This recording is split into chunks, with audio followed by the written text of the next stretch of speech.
I want to go back to the billiard ball example, and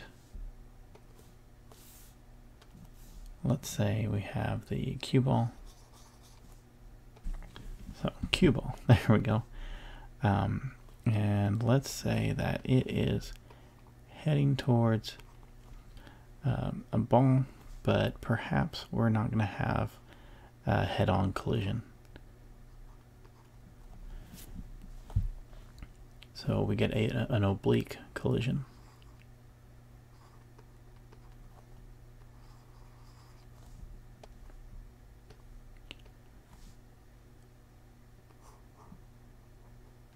Yeah, let's make it horizontal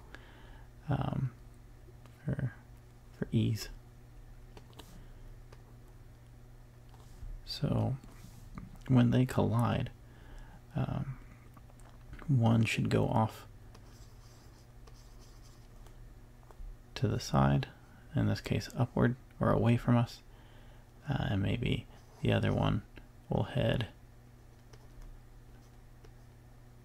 down towards us. Well, we have to keep in mind if there's no external impulse, so maybe we're not playing on like a felt table, maybe we are playing on like a glass table or something. If there's no external impulse, the momentum we had at the beginning, so the total momentum of our system at the beginning, should still equal the total momentum at the end. But now we're in two dimensions because of this oblique hit. What that means for us is it's now in two dimensions, but if you can solve conservation of momentum problems in one dimension, you can solve conservation of momentum problems in two. So essentially all we're trying to say is pick a coordinate system that is easy for you. So in this case, I might say I know the momentum of my system is to the right. So I'm going to say to the right is positive x. And maybe I'll say away from us or up the page is positive y. So now what we get is I have a momentum that is strictly in the x direction. So this is momentum of the cue ball in the x and none in the y. Here,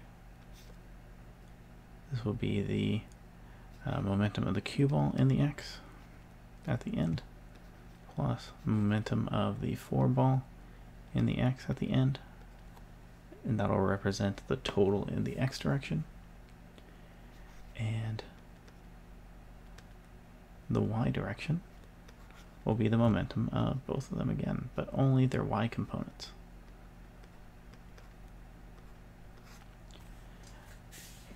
Well, if these are conserved, hopefully we see that this term here should equal 0. So I can say in the y, the final momentum of the cue ball, whoops, that's not confusing notation at all.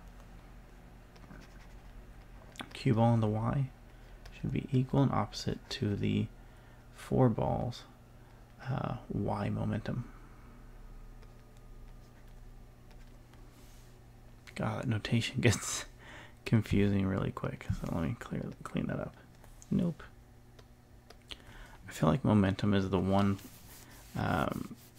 area where I would just drop moving variables around and start plugging in numbers, but for like College Board, I think you might want to keep it in variable form.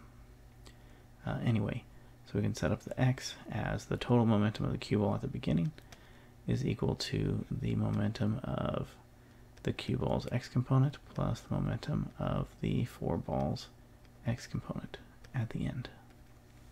So we get two different equations here. one for each dimension, and so now we can kind of solve this stuff. And that's how you do conservation of momentum in 2 dimensions. You just handle it 1 dimension at a time. The funny thing here is, because of the way trig works, if the balls are of the same mass, any oblique collision will cause the 2 balls to go off perpendicular to each other. So when you're playing billiards, it doesn't matter if it's a ball or whatever. Oh, that's not going to work because I can't rotate it. Those velocity vectors are always going to be 90 degrees to each other.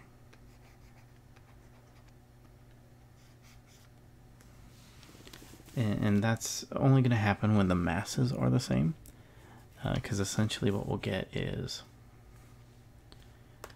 v of the q squared is equal to v of q prime squared plus v of the 4 ball squared. And so the conditions here are that the masses need to be the same, and since they're billiard balls, they're not really going to deform, they're not going to stick together. So the 2 masses need to be the same, and we need an elastic collision. This is, if we see this 90-degree angle occurring, that tells us that it was an elastic collision. Because, or else we're not going to have the 2 show up in our algebra. Because we need not only momentum, we'll need the 1/2 mv squared to show up as well. So for 2-dimensional collisions, if it's oblique, break it into the components, solve 1 dimension at a time. If the masses are the same and they fly off at 90 degrees, we know that it was an elastic collision. And that's all I got for you.